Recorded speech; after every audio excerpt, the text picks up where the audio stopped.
microbiologia, parasitologia, bacteriologia. Conceitos.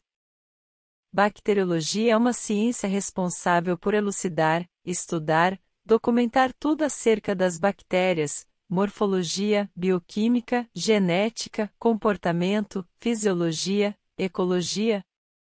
Também é uma disciplina que compõe a grade curricular de alguns cursos na área da ciência biológica. O estudo das bactérias é de enorme interesse para a sociedade, uma vez que esses organismos causam grande número de infecções, doenças e mortes em animais ou vegetais.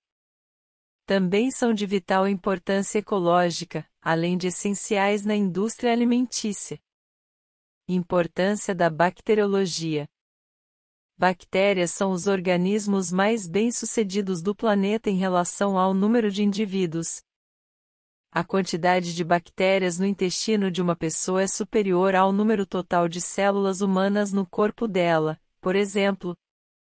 Os vários tipos de bactérias podem ser prejudiciais ou úteis para o meio ambiente e para os seres vivos. Com técnicas da biotecnologia já foram desenvolvidas bactérias capazes de produzir drogas terapêuticas, como a insulina. Existem várias espécies de bactérias usadas na preparação de comidas ou bebidas fermentadas, incluindo as láticas para queijos, iogurte, vinho, salsicha, frios, picles, chucrute, azeitona, molho de soja, leite fermentado e as acéticas utilizadas para produzir vinagres. O papel das bactérias na saúde, como agentes infecciosos, é bem conhecido. O tétano, a febre tifoide, a pneumonia, a sífilis, a cólera e tuberculose são apenas alguns exemplos. O modo de infecção inclui o contato direto com material infectado, pelo ar, comida, água e por insetos. As bactérias. As bactérias podem se reproduzir com grande rapidez, dando origem a um número muito grande de descendentes em apenas algumas horas. A maioria delas reproduz-se assexuadamente, por cisparidade, também chamada de divisão simples ou bipartição. Nesse caso, cada bactéria divide-se em duas outras bactérias geneticamente iguais, supondo-se que não ocorram mutações.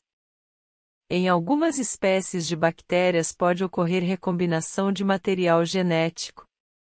Os ancestrais das bactérias modernas foram micro-organismos unicelulares que são as primeiras formas de vida a aparecer na Terra há cerca de 4 bilhões de anos. As bactérias são seres procariontes, ou seja, não possuem núcleo definido, e seu material genético está concentrado em uma região que não é envolta por membrana. Essa região é denominada nucleoide. Além do material genético presente no nucleoide, nas bactérias podem ser observadas moléculas circulares de DNA pequenas, chamadas de plasmídios, as quais se replicam independentemente. Bactérias grão-positivas e grão-negativas.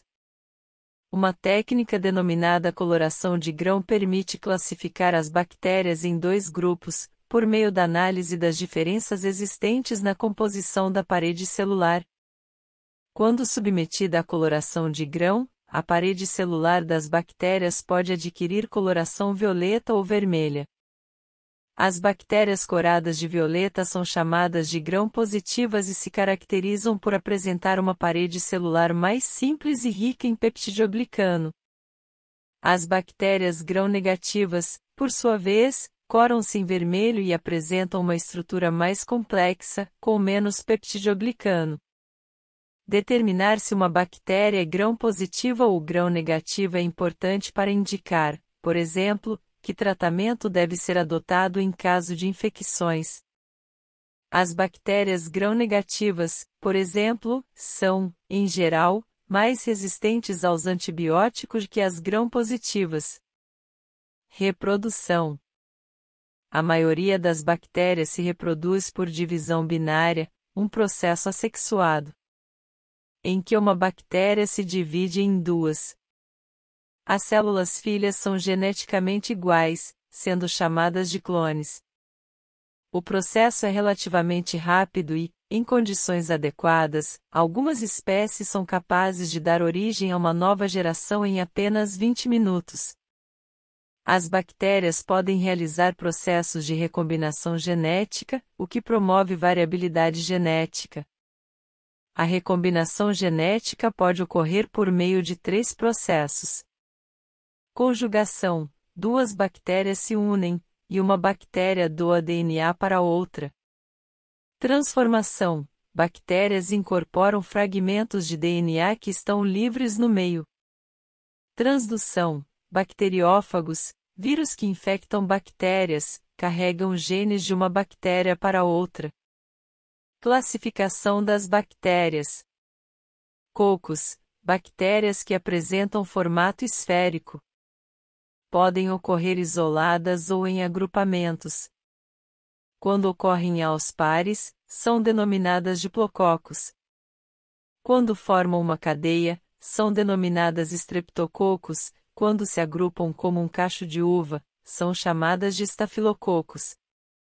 Bacilos: bactérias que apresentam formato de bastão. Podem ocorrer isoladamente, aos pares, diplobacilos, ou em cadeias, estreptobacilos. Esperilos: bactérias com formato helicoidal e rígidas. Espiroquetas: bactérias com formato helicoidal e flexíveis. Vibrião: bactérias que apresentam formato de vírgula. Meios de cultura. Enterobactérias. As enterobactérias são uma família de bacilos gram-negativos responsáveis por uma ampla gama de infecções em humanos e animais. Elas podem ser móveis ou sem motilidade, dependendo da espécie, e aeróbias ou anaeróbias em crescimento, e têm uma preferência por habitar o trato gastrointestinal. Crescem em uma variedade de meios sólidos e costumam ser facilmente identificadas por laboratórios de microbiologia. Mundialmente, tem ocorrido uma tendência do desenvolvimento de resistência a múltiplos fármacos em todos os bacilos gram-negativos, incluindo as enterobactérias. As enterobactérias estão entre os patógenos mais comuns infectando humanos em todo o mundo. Estes micro-organismos são responsáveis por infecções adquiridas tanto na comunidade como em hospitais. As enterobactérias são residentes do trato gastrointestinal, e sua presença pode representar colonização em vez de infecção verdadeira. Em muitos hospitais, as enterobactérias resistentes a múltiplas medicações tornaram-se endêmicas, levando a problemas substanciais no manejo de infecções graves. A E. coli é a causa mais comum de infecções do trato urinário, e TUS, sendo responsável por 80 a 90% dos micro-organismos isolados da urina na maioria das situações clínicas. Qualquer um dos membros remanescentes das enterobactérias pode causar ITU, como Klebsiella spp e Proteus mirabilis. A Providência stuarti pode causar ITUS em pacientes com cateteres vesicais com longa permanência, e as enterobactérias podem causar ITUS em mulheres saudáveis, assim como pielonefrite aguda e ITUS complicando anormalidades do trato renal ou cateterismo. Outras enterobactérias também podem causar essas infecções intraabdominais, especialmente em pacientes com peritonite que ocorrem após uma cirurgia para a doença intraabdominal. As enterobactérias também podem ser patógenos causadores de pneumonia, mais frequentemente como causa de pneumonia associada a serviços de saúde ou nosocomiais do que a pneumonia adquirida na comunidade. A Klebsiella pneumoniae já foi reconhecida como causa de pneumonia adquirida na comunidade em itilistas, mas sua importância diminuiu durante as últimas décadas. A pneumonia adquirida no hospital devido às enterobactérias apresenta associação com ventilação mecânica. As enterobactérias são causas comuns de pneumonia associada à ventilação mecânica, assim como Staphylococcus aureus, Pseudomonas aeruginosa e Acinetobacter baumannii. Enterobactérias também podem ser causas de pneumonia nosocomial em pacientes fora de ventilação mecânica, como em pacientes com comprometimento neurológico por traumatismo crânioencefálico ou acidente vascular cerebral. Antibiótico. O advento dos antibióticos no final da década de 1920 revolucionou a ciência e trouxe a medicina para a era moderna. Pela primeira vez fomos capazes de combater e vencer bactérias causadoras de diversas infecções, a principal causa de mortalidade à época. Os antibióticos são drogas que agem contra infecções bacterianas, não sendo efetivos contra infecções de origem viral, parasitológica ou fúngica. Para esses germes, existem drogas específicas, denominadas antivirais, antiparasitários e antifúngicos, respectivamente. Consideramos antibiótico toda a substância capaz de matar ou inibir o crescimento de bactérias. Os antibióticos podem ser bactericidas, quando destroem diretamente as bactérias, ou bacteriostáticos, quando impedem a multiplicação das mesmas, facilitando o trabalho do nosso sistema imune no controle da infecção. Para ser efetivo e tolerável, o antibiótico precisa ser uma substância nociva às bactérias, mas relativamente segura para as nossas células. Isso não significa que não possa haver efeitos secundários, mas por definição, um antibiótico deve ser muito mais tóxico para germes invasores do que para o organismo invadido. De nada adiantaria matar bactérias que causam a pneumonia se também estivéssemos matando as células do pulmão. O primeiro antibiótico descoberto foi a penicilina, em 1928, pelo bacteriologista inglês, Alexander Fleming. A sua descoberta ocorreu por acaso quando suas placas de estudo com a bactéria Staphylococcus foram acidentalmente contaminadas por um fungo do gênero Penicillium. Fleming notou que ao redor destes fungos não existiam bactérias, o que o levou a descobrir a penicilina, uma substância bactericida produzida por estes seres. Causas da resistência. O principal é a interrupção precoce do tratamento. Se o antibiótico está prescrito por 10 dias, é porque sabe-se de antemão que este é o tempo necessário para matar praticamente todas as bactérias. Algumas bactérias mais fracas morrem com 24 horas, outras precisam de 7 dias.